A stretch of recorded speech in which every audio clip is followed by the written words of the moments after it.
ஆவியானவர் உள்ள வந்துட்டா கோல கூட தைரியசாலி.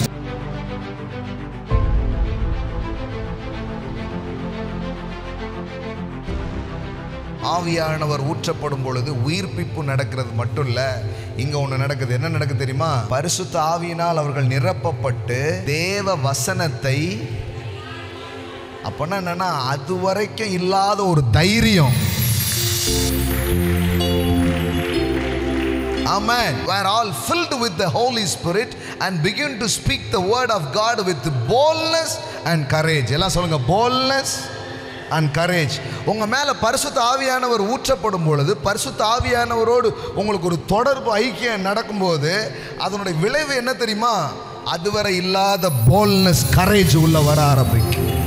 ஆமென். ஆவியானவர் உள்ள வந்துட்டா கோல கூட தைரியசாலி. உங்க மாம்சத்தில் அது இல்லாம இருக்கலாம், நீங்க வளர்ந்து வந்த விதத்தில் அது இல்லாம இருக்கலாம். ஆனா அப்படி இருந்தா கூட அது வேலைக்கு ஆகாது. இது அங்கிருந்து வரணும். இது சூப்பர் நேச்சுரல் போல்ட்னஸ்.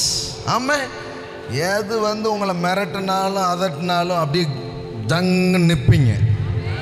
ஆமா, அப்படி நிற்கிறதுக்கான ஒரு தைரியம் தைரியத்தின் ஆவியானவர். ஆமா, எல்லாம் சொல்லுங்க, ஆவியானவர் என்னை உயிர்ப்பிக்கிறார்.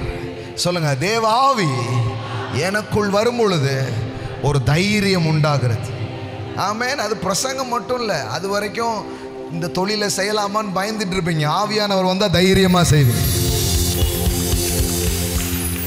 இதெல்லாம் நம்மளால பண்ண முடியுமா அப்படின்னு நினைப்பீங்க. ஆனா ஆவியானவர் வரும்பொழுது செய்வீங்க. ஹல்லேலூயா. ஏன்னா வேதவசனம் சொல்லுகிறது, தேவன் நமக்கு பயமுள்ள ஆவியை கொடாமல் அன்பும் பலமும் தெளிந்த புத்தியுமுள்ள ஆவியையே கொடுத்திருக்கிறார். அப்போ ஹோலி ஸ்பிரிட் உள்ள வரும் பொழுது நடக்கக்கூடியது முதல்ல உயிர்ப்பிப்பு. எல்லாம் சொல்லுங்க, உயிர்ப்பிப்பு. அடுத்தது பார்த்தீங்கன்னா உள்ள ஒரு கரேஜ் அண்ட் போல்ட்னஸ் உள்ள வர ஆரம்பிக்கும். ஆமென். பேதுரு இவங்கள் பிரசங்கிக்கிற தைரியத்தை அவர்கள் பார்த்து ஆச்சரியப்பட்டாங்க. ஏன்னா இதே பேதுரு தான் ஒரு காலத்தில் பயந்துட்டு இருந்தான். பேதுரும் யோவானும் பேசுகிற தைரியத்தை அவர்கள் கண்டு,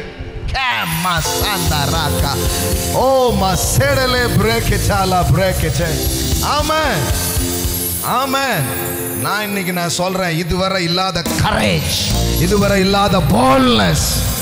ஆமென். பயப்படாத, சத்தமா பேசு. ஆமென். ஆமென்.